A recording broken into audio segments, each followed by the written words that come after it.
শিউলিপুর একটা ছোট্ট গ্রাম, চারদিকে সবুজ ধানক্ষেত, কাঁচা রাস্তা আর মানুষের সহজ সরল জীবন।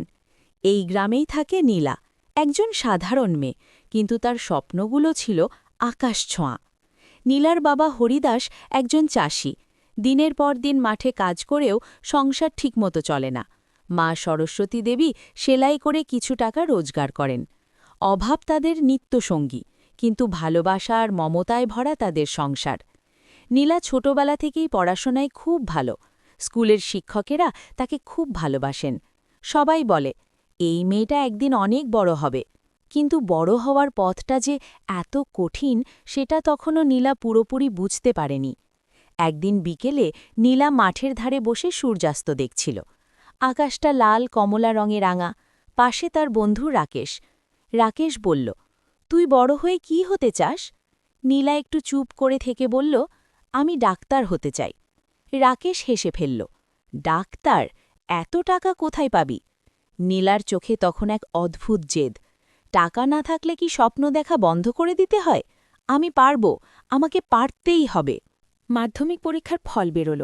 নীলা শুধু স্কুলে নয়, পুরো জেলায় প্রথম হল। গ্রামের সবাই খুব খুশি।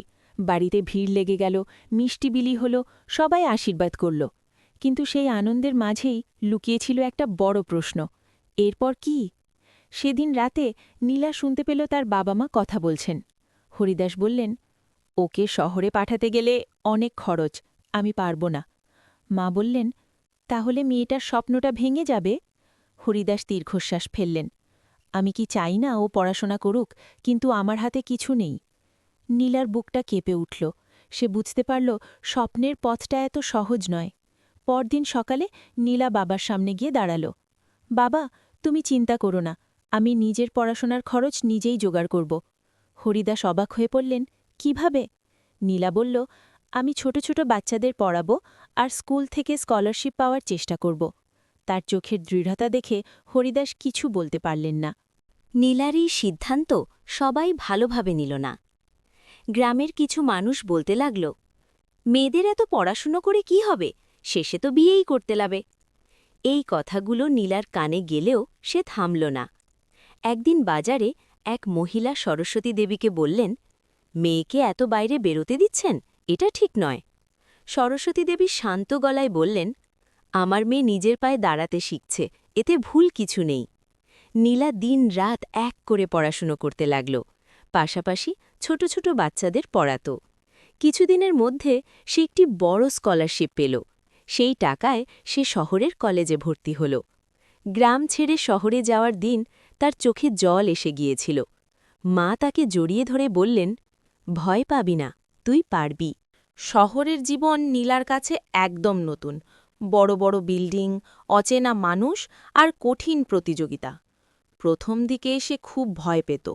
ক্লাসে অনেকেই ইংরেজিতে কথা বলতো, যা নীলার কাছে কঠিন লাগত। কিন্তু সে হাল ছাড়েনি। প্রতিদিন একটু একটু করে নিজেকে বদলাতে লাগল।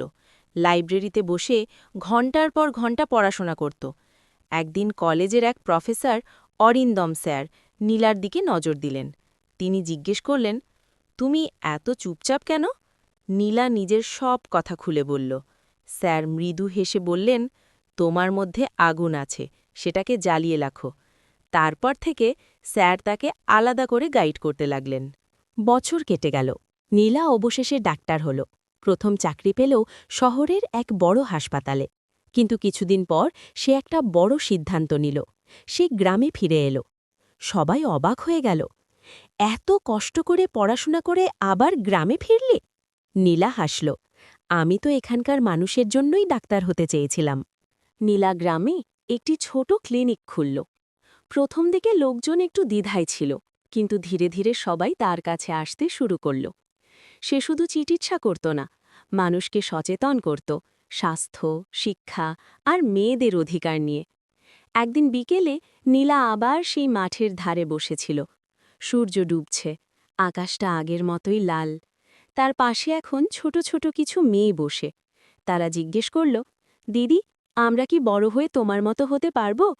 নীলা মৃদু হেসে বলল, তোমরা আমার থেকেও বড় কিছু হতে পারো, যদি স্বপ্ন দেখতে ভয় না পাও। সূর্যের শেষ আলো তখন তাদের মুখে এসে পড়ছে।